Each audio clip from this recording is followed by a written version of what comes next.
Experimental setup की, then फिर हम स्टार्ट। हमारे पास बेटे ये एक क्वार्ट्ज ट्यूब हमने इमेजिन किया था, या ग्लास का कह लीजिए ट्यूब है। क्वार्ट्ज ट्यूब आप ऐसे अरेंज कर सकते हो। इसमें आपने एक इस तरीके का सेटअप बेटे ड्रॉ करके, यहाँ पे आपके पास कैथोड आपने ड्रॉ किया था। This was the glass window या क्वार्ट्ज विंडो, जो भी आपने इमेजिन कर रखा है। और यहाँ पे आपने बेटे पोटेंशियल डिवाइडर अरेंजमेंट बना रखा है ये। और इस पोटेंशियल डिवाइडर अरेंजमेंट में आपने एक ये वोल्टेज अप्लाई करने के लिए प्रोविजन रखा हुआ है। काफी ज्यादा हाई वोल्टेज आप अप्लाई करते हैं इन दिस मैनर। ये आपका बच्चों कैथोड डायरेक्टली आपने यहाँ पे कनेक्ट कर दिया, एंड बेटे एनोड आपने एक मिली या माइक्रो एमीटर आप लगा सकते हो, आपने अटैच किया कुछ इस तरीके से यहाँ पे बेटे दिस वे। इसके बाद बेटे डियर चिल्ड्रन, आपने वोल्टेज या पोटेंशियल डिफरेंस नोट करने के लिए एक वोल्ट मीटर भी लगा दिया, और आप कॉरस्पॉन्डिंगली ये बेटे जो है इसको ऐसे इंडिकेट कर सकते हैं बेटा। This is cathode, this is बेटे एनोड। आइए बेटे फर्दर मोर स्टडी करें।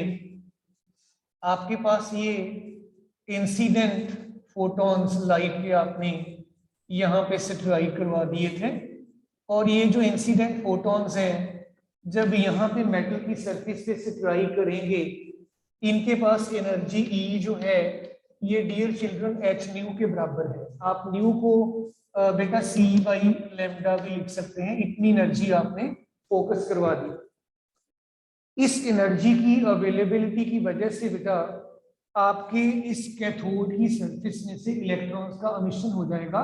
इलेक्ट्रॉन अमिट हो गया, this is the electron which is getting emitted से, ये मैं ऐसे इंडिकेट कर देता हूं। इन इलेक्ट्रॉन्स को आपका ये जो एनोड है, एनोड को देखिए आपने एक पॉजिटिव पोटेंशियल दे रखा है, पॉजिटिव वोल्टेज दे रखा है। इस पॉजिटिव वोल्टेज की वजह से electron will get attracted towards this terminal, और as a result of that ये आपका सारे का सारा सेटअप जो है, इसमें से इलेक्ट्रॉन्स जो है ऐसे जब एनोड पर रीच कर जाएंगे, आपका मिली एमीटर कुछ रीडिंग शो करने लगेगा, करंट शो करने लगेगा, और ऑन दैट सेम बेसिस आपका वोल्ट मीटर तो चलो ऑलरेडी आपको पोटेंशियल डिफरेंस दे ही रहा था कि आपने इतने वोल्ट जो है ये पोटेंशियल अप्लाई कर रखा है। सो इन दिस वे ये बेटे आपका एक्सपेरिमेंटल सेटअप है in order to go for with the photoelectric emission. एक बार जान पहचान फिर से सारे अपडेट्स के साथ।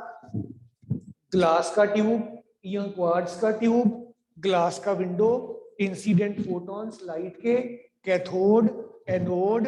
कैथोड को आपने नेगेटिव पोटेंशियल पे रखा हुआ है, एनोड को आपने पॉजिटिव पोटेंशियल पे रखा हुआ है। ये रियोस्टेट है। ये सारा मिलकर आपको पोटेंशियल डिवाइडर अरेंजमेंट बना देता है। ये आपने मिली एमीटर और वोल्ट मीटर करंट और वोल्टेज को नोट करने के लिए मैनेज कर रखा है। अब बेटे आइए डिस्कस करें what is the effect of the potential on the photoelectric emission. First हमारे पास है effect of potential on photo electric current. बेटे फोटो इलेक्ट्रिक करंट आपका ये इलेक्ट्रॉन्स जब एनोड पे पहुंचते हैं उसकी वजह से जो यहाँ पे इलेक्ट्रिक करंट आपको देखने को मिला है इलेक्ट्रॉन्स की मूवमेंट की वजह से, this is called photo electric current. अब डियर चिल्ड्रन थोड़ा सा ध्यान दीजिएगा, आपने ये एनर्जी E जो है इसको बोला है h न्यू के बराबर। यहाँ पे एनर्जी एज वर्क फंक्शन चाहिए h न्यू नॉट के बराबर। इन दोनों का जो फर्क है h nu minus h nu not अगर कुछ है तो that will be available with the electron in the form of the kinetic energy.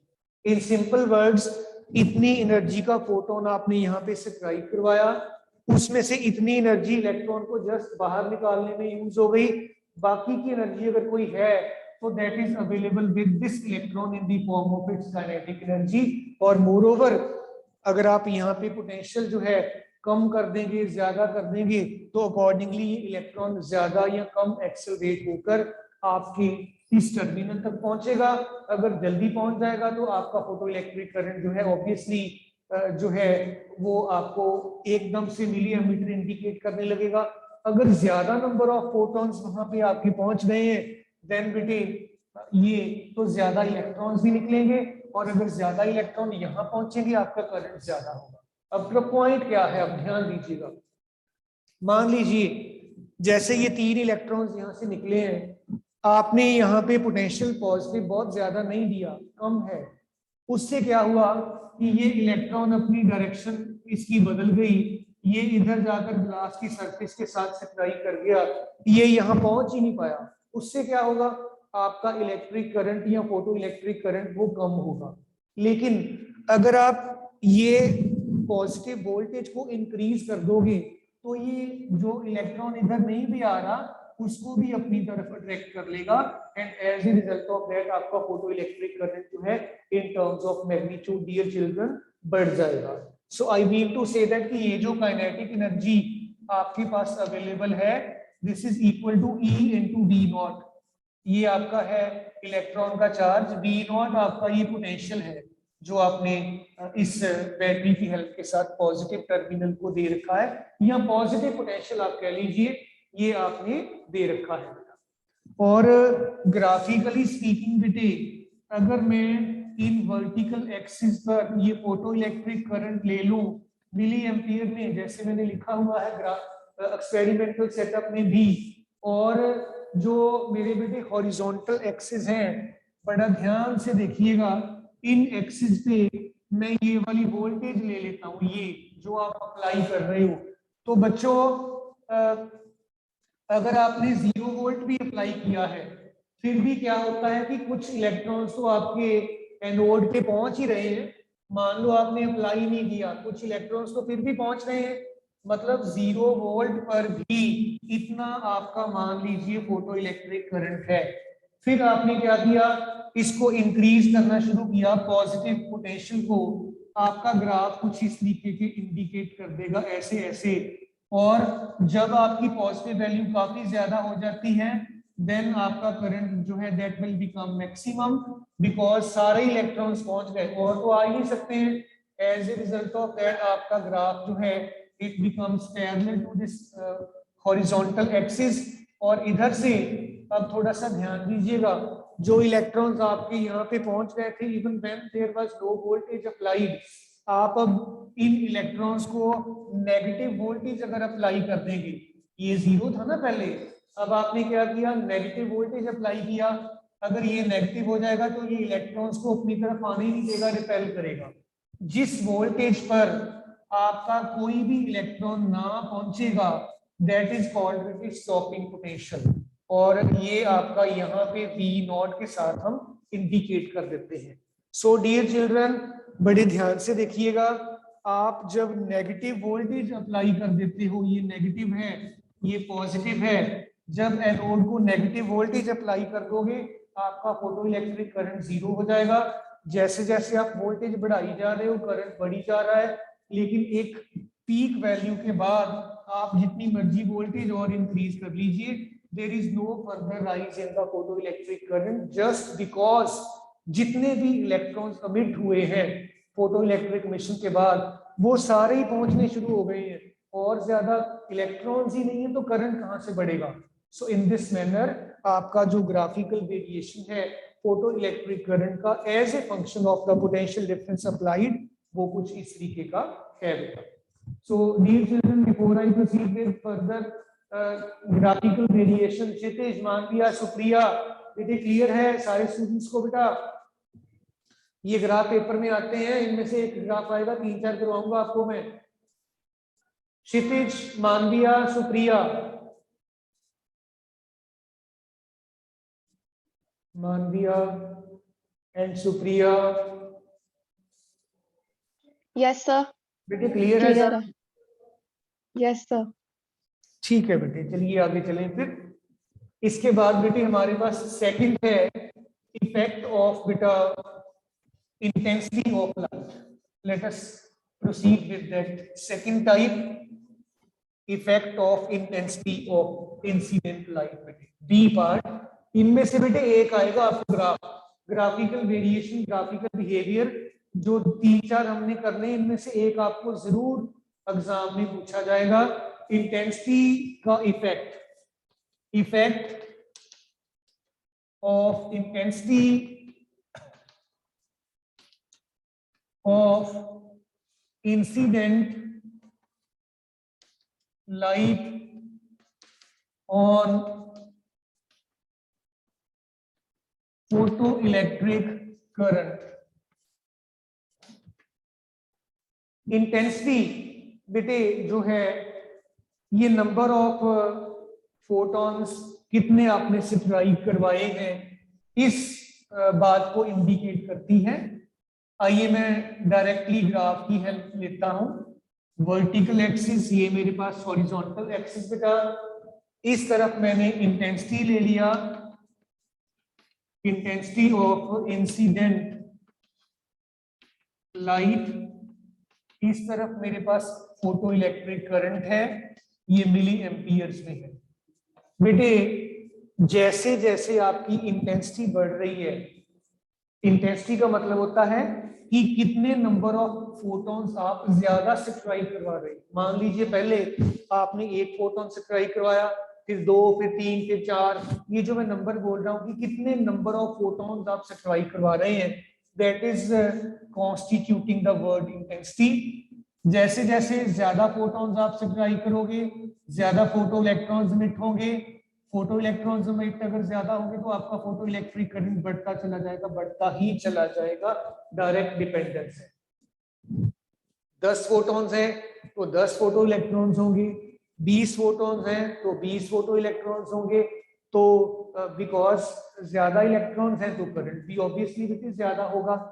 एक बेटे और तरीके की ग्राफिकल वेरिएशन भी हम इसके कंसर्न में डिस्कस किया करते हैं, जिसमें हम बेटे कह देते हैं कि मान लीजिए आपने इंटेंसिटी बढ़ा दी, फ्रीक्वेंसी को कांस्टेंट रखते हुए आपने इंटेंसिटी इंक्रीज कर दी, तो क्या होगा.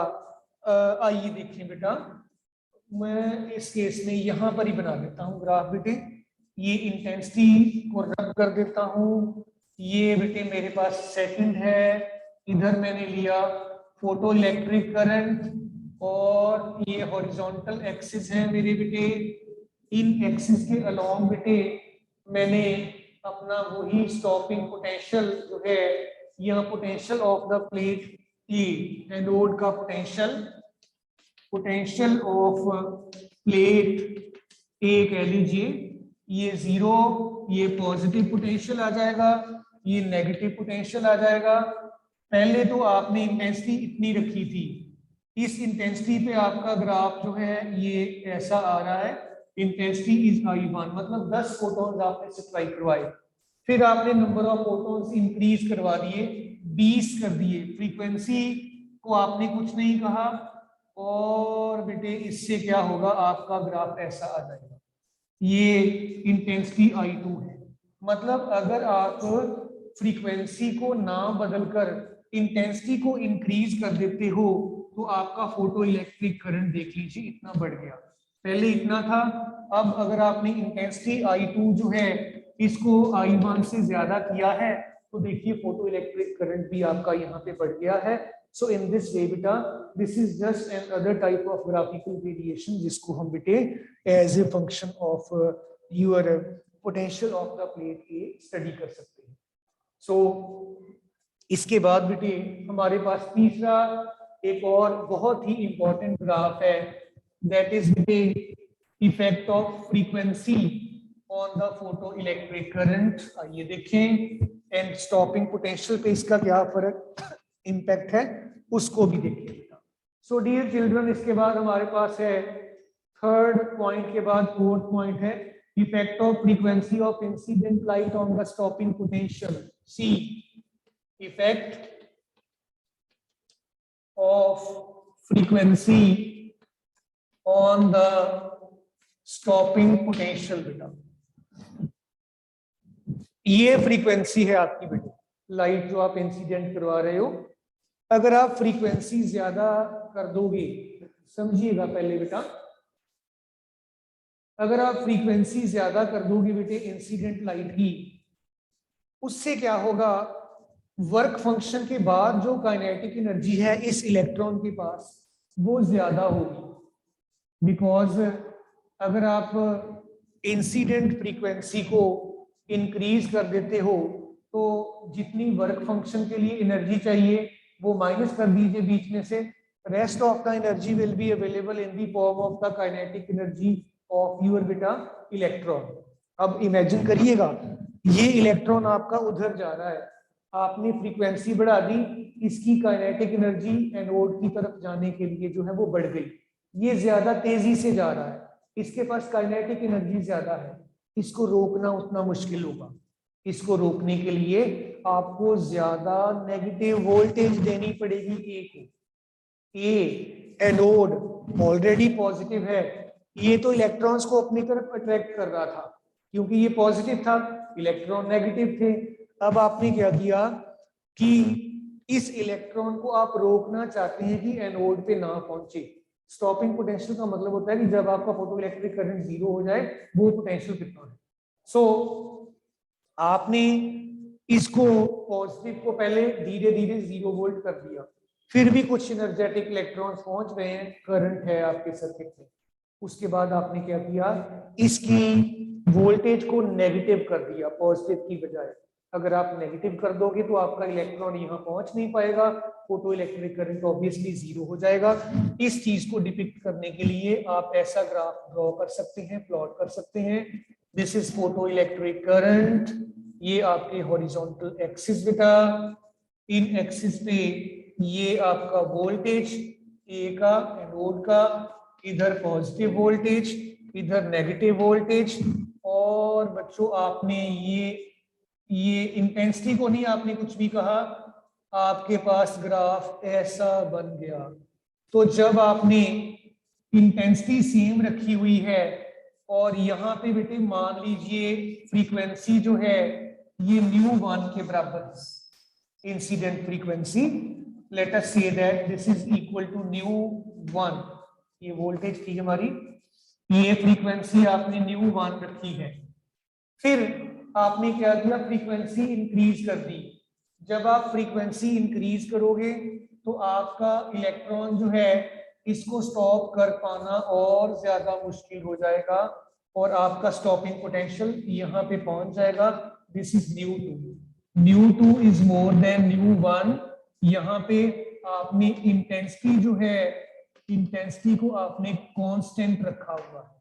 कांस्टेंट इंटेंसिटी पर अगर आप फ्रीक्वेंसी इंक्रीज कर देते हो तो you can well come to know that कि आपको देखिए अब पहले इतनी वोल्टेज आप दे रहे थे नेगेटिव, अब ज्यादा देनी पड़ रही है इलेक्ट्रॉन को यहाँ एनोड पे पहुंचने से रोकने के लिए, और इस चीज को ही आप अपना स्टॉपिंग पोटेंशियल कह देते हो। अगर मैं डिफाइन कर दूं स्टॉपिंग पोटेंशियल को बेटे, स्टॉपिंग पोटेंशियल जो है it is that negative potential applied to the anode at which photoelectric current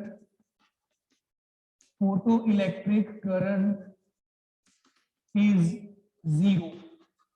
आपका फोटो इलेक्ट्रिक करंट जिस वोल्टेज पर 0 हो जाता है that is called as it is stopping potential. So dear children एक बार चेक कर लीजिएगा और बताइएगा कि कोई दिक्कत वाली बात तो नहीं है। यस विदे, सुप्रिया, मानविया, बाकी बच्चे तो चले गए हैं। यस विदे, सुप्रिया पुत्र, मानविया। Yes sir. चले बेटे आगे। Yes sir. राइट बेटे राइट। इसके बाद बेटे मैं थोड़ी सी बात करूंगा फोटोन के बारे में। फोटोन हमने यूज किया है, लेकिन फोटोन के बेसिक कैरेक्टरिस्टिक्स क्या है, फोटोन कैसा होता है, इसकी और बाकी क्या क्या प्रॉपर्टीज हैं, आइए बेटे डिस्कस कर लें जरा ब्रीफली फोटोन क्या है, let us concentrate upon that बेटा। फोटोन, फोटोन बेटे जो है basically it is a bundle और packet of energy. Photon is a packet of energy having numerical value, energy इसके पास बेटे h न्यू के बराबर होती है। और फोटोन इलेक्ट्रिकली न्यूट्रल होता है बेटा, इट इज इलेक्ट्रिकली न्यूट्रल, इसका रेस्ट मास 0 होता है, या यूं कह लीजिए रेस्ट एग्जिस्ट नहीं करता। एंड एनर्जी इसकी बेटे ई जो है एच न्यू आपने ऑलरेडी कहा, ये एनर्जी ई इसकी mc स्क्वायर के बराबर भी होती है। सो इसकी बेटे जो काइनेटिक मास है, काइनेटिक मास आप यहां से निकाल सकते हो, mc square is equal to h into nu करके। और आइए थोड़ा सा और आगे चले, ये mc square is h c by lambda कर लीजिए, c एक कट जाएगा, m काइनेटिक मास आपका बन गया h अपॉन c लेमडा। कुछ इस तरीके से आप कर सकते हो, या अदरवाइज आप ऐसे भी कह सकते हो बेटे m is equal to m not upon 1 minus v square by c square. m not आपका रेस्ट मास है, ये मूविंग मास है। मोमेंटम की बात कर लें अगर, मोमेंटम आपके फोटोन का यहां से आप ऑलरेडी निकाल ही चुके हैं, m into C, this is equal to h upon lambda, mass into velocity, इसी को मोमेंटम बोला जाता है। सो बेटे मोमेंटम आपके फोटोन का जो है h अपॉन लैम्डा के बराबर आ जाता है। तो बिकॉज आपके फोटॉन्स बेटे जो है न्यूट्रल है, these are not deflected by electric and magnetic fields बेटे। और बेटे फर्दर मोर इनकी जो है आपके जो फोटॉन्स हैं बेटा, इनकी फर्दर मोर बेटे पोलराइजेशन जो है रेयर केसेस में हो जाती है। तो ये आपके कुछ इंपॉर्टेंट कैरेक्टरिस्टिक्स प्रॉपर्टीज हैं फोटोन की। एक बार फिर से रिकैप्चुलेट करें, अगर फोटोन बेटे जो है basically it is a packet of energy, इस एनर्जी के पैकेट में h इंटू न्यू के बराबर की एनर्जी कंटेन्ड होती है, और इलेक्ट्रिकली न्यूट्रल है, रेस्ट मास 0 है, काइनेटिक मास आप ऐसे भी निकाल सकते हैं, मास के लिए ये रिलेशनशिप भी है, जैसे मर्जी आप लिख लीजिए, हार्डली मैटर्स। तो इनको जब आप कंपेयर करोगे आपको mc मिल जाएगा, mc आपको बता देता है मोमेंटम, और मोमेंटम आप जो है h अपॉन लैम्डा के बराबर यहां से निकाल सकते हैं। सो ये जो है आपका बेटे इलेक्ट्रिक और मैग्नेटिक फील्ड से डिफ्लेक्ट नहीं होता है क्योंकि न्यूट्रल है। और फर्दर मोर ये जो आपका फोटोन है ये पोलराइजेशन की प्रॉपर्टीज जरूर शो कर देता है इन स्पेसिफिक सिचुएशंस बेटा। सो दिस इज बेटे how you deal with your photon, आपके बेसिक फोटोन की ये जो है प्रॉपर्टीज है बेटा। आइए आगे चलें। आफ्टर दिस फोटोन बेटा हमारे पास फोटो इलेक्ट्रिक एमिशन के कुछ बेसिक लॉज हैं। क्या लॉज हैं? लेट अस कंसंट्रेट अपॉन दीस लॉज बेटा। फोटो इलेक्ट्रिक एमिशन में हम कहते हैं बेटे कि फोटो इलेक्ट्रिक एमिशन तभी पॉसिबल है अगर इंसिडेंट फोटोन जो है ये थ्रेशहोल्ड या वर्क फंक्शन से ज्यादा एनर्जी पोजेस करता है। आइए बेटे देखिए laws of photoelectric emission. इसमें सबसे पहली बात जो है बेटे कि फोटो इलेक्ट्रिक एमिशन तभी पॉसिबल है किसी भी मेटल के सरफेस से अगर इंसिडेंट फोटोन के पास एनर्जी जो है वो मेटल के वर्क फंक्शन से ज्यादा है। आइए देखिए बेटा, photo electric emission takes place only if the frequency of incident photon is more than the threshold frequency। h new आपका इंसिडेंट फोटोन का एनर्जी है, वर्क फंक्शन आपका h न्यू नॉट के बराबर है। अगर ये एनर्जी E कम से कम इसके बराबर है वर्क फंक्शन के, तभी आपका फोटो इलेक्ट्रिक एमिशन हो पाएगा, नहीं तो नहीं हो पाएगा बेटा। सेकेंडली आप कह देते हैं one photon can emit one photo electron। 1-to-1 emission है, ऐसा नहीं है कि आप 1 फोटोन से ट्राई करवाएंगे और वो 10 फोटो इलेक्ट्रॉन एमिट कर देगा, नहीं बेटा ऐसा नहीं है बिल्कुल भी। तीसरी और इंपॉर्टेंट बात बेटे जो है, आपका जो फोटो इलेक्ट्रिक एमिशन है बेटा, it is instantaneous process. It is instantaneous process.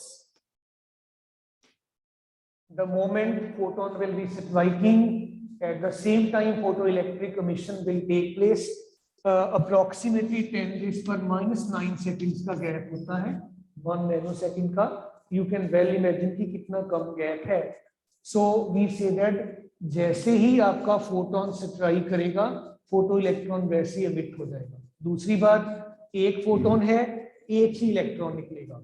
तीसरी बात, फोटो इलेक्ट्रॉन एमिट तभी होगा अगर इंसिडेंट फोटोन के पास एनर्जी इस मेटल की वर्क फंक्शन से ज्यादा होगी, नहीं तो एमिशन पॉसिबल नहीं है।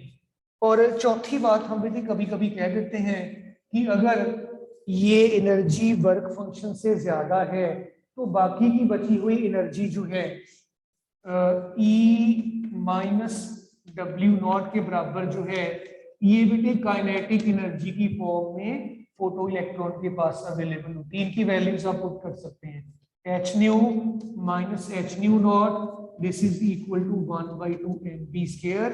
ये आपके पास बेटे जो इंसिडेंट फोटोन है उसकी एनर्जी है, ये आपके वर्क फंक्शन की वैल्यू है। इनका जो फर्क है बेटा, ये आपको बता देता है कि कितनी एनर्जी आपके जो फोटो एमिशन के बाद इलेक्ट्रॉन एमिट हुआ है उसके पास कितनी एनर्जी पड़ी है बेटा।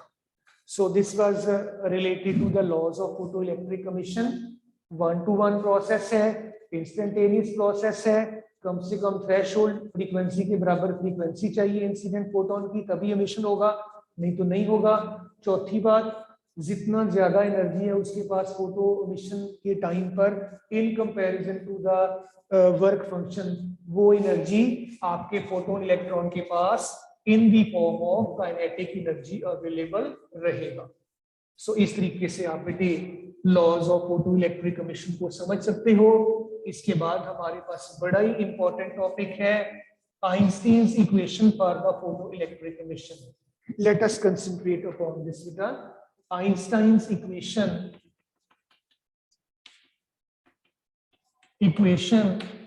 for photoelectric emission. Again, concentrate करिएगा। Imagine this is the metal surface, जिस surface से आपने फोटो एमिशन करवाना है। ये इंसिडेंट फोटोन है, आपने स्ट्राइक करवा दिया, एनर्जी इसके पास h न्यू के बराबर है। इलेक्ट्रॉन अमिट हो गया यहाँ से एंड उसके पास ये कितनी काइनेटिक एनर्जी अवेलेबल है। इस इलेक्ट्रॉन को बाहर आने के लिए वर्क फंक्शन के बराबर एनर्जी चाहिए दिस वे। सो आप ऐसे सोच सकते हो कि जितनी एनर्जी इंसिडेंट फोटोन के पास है ये दो तरीके में यूज होती है। एक पार्ट तो इस फोटो इलेक्ट्रॉन को जस्ट इस मेटल की सरफेस से ओवरकम करके बाहर लेके आने में यूज हो जाता है and rest of the energy is available in the form of kinetic energy, या यूं कह लीजिए आपका एनर्जी ई ये वाला this is equal to work function phi naught plus 1/2 mv का स्क्वायर। इसकी वैल्यू डाल दीजिए h nu, this is equal to h nu not, it is your 1/2 m into v का स्क्वायर। इसको उठाकर आप इस तरफ शिफ्ट कर लीजिए लेफ्ट साइड पे, h nu minus h nu naught is equal to 1/2 mv square. यानी आपके फोटो इलेक्ट्रॉन के पास जितनी भी काइनेटिक एनर्जी है this is equal to h nu minus h nu naught. ये बेटे आपकी आइंस्टीन्स फोटो इलेक्ट्रिक इक्वेशन है। इसकी आप फॉर्म भी बदल सकते हैं। आप इसकी जगह पर ये भी लिख सकते हो EV not stopping potential into charge on the electron h nu minus h nu naught, ये भी इक्वली वैलिड है। और बच्चों कई बार हम ऐसे भी लिख देते हैं 1/2 mv square this is equal to EV naught this is equal to h nu minus nu naught. सारे फैक्टर्स कंबाइन कर लेते हैं बेटा, this is again equally probable. कई बार आप न्यू और न्यू नॉट की वैल्यूज भी पुट कर देते हो बेटे, आइए वो भी करके देख लें। EV naught is equal to h, इसमें पुट करने जा रहा हूं nu is c by lambda minus c by lambda naught. ये फॉर्म भी इसकी काफी ज्यादा पॉपुलर है बेटा, या यूं कह लीजिए आप इसके साथ ये टर्म भी अटैच कर सकते हैं 1/2 mv square is equal to EV naught h c by lambda minus lambda naught. c को भी बाहर निकाल सकते हो आप। तो बेटे ये आपका आइंस्टाइन्स फोटो इलेक्ट्रिक इक्वेशन है, इसको देखिए, कोई बात नहीं पता चली तो यू आर मोस्ट वेलकम बेटा। बाकी फिर बेटे जो है काम काफी करने वाला है, हम नेक्स्ट टाइम करेंगे, आज मैं और आगे नहीं जाऊंगा बेटा। किसी भी स्टूडेंट को यहाँ तक कोई आप में से दिक्कत है तो बताइएगा बेटे। सुप्रिया मानविया बेटा, सुप्रिया Yes, sir. बेटे क्लियर है सारा यहाँ तक? Yes, sir. इसको बेटे ध्यान से पढ़िएगा एक बार। So that's all from my side for the day बेटे, फिर बाकी हम कल आगे चलते हैं, ठीक है जी? कल का मतलब next time. Thank you all बेटा।